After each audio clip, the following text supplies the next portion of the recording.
Okay, hit naman yung 1-inch plate. Isa pa, subukan natin. 100 meters po ito mga ka-NBAS. Okay, firing.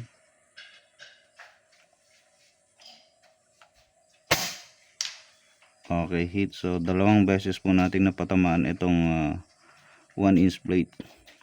So ang reading sa 100 meters ng 1-inch plate sa Emerald Scoop ay halos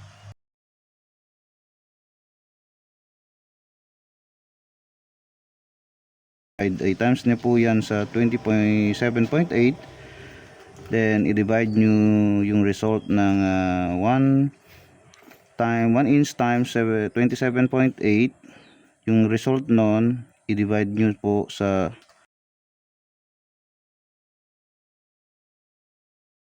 makukuha no kung ilan yung yards, then i-convert nyo kung ilang meters po yun. So dalawang beses po natamaan ng ating NBAS Commander.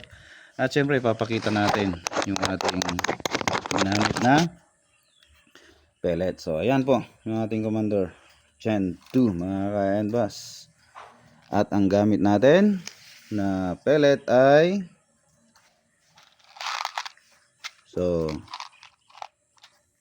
isang GSD pellet. Okay? So okay na okay ito.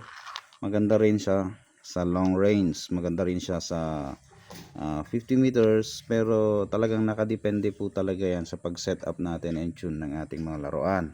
Okay? So hindi basta sinabi po natin na maganda si GSD pellet, maganda na rin po sa inyo. So merong pagkakaiba bawat laruan mga kanda. So ayan, 100 meters, 1-inch plate. Okay na okay, goods na goods. Next is pipinturan po natin yun ng pula. Pipinturan natin ng pula para at background niya red para mas ma-range estimate po ninyo, ma-compute ninyo kung totoo nga bang nasa 100 meters po yung target natin. Okay, wag po tayo magpapaloko. Siyempre mapanuri po dapat tayo. Okay, thank you mga ka-NBAS, mga ka-Airgun.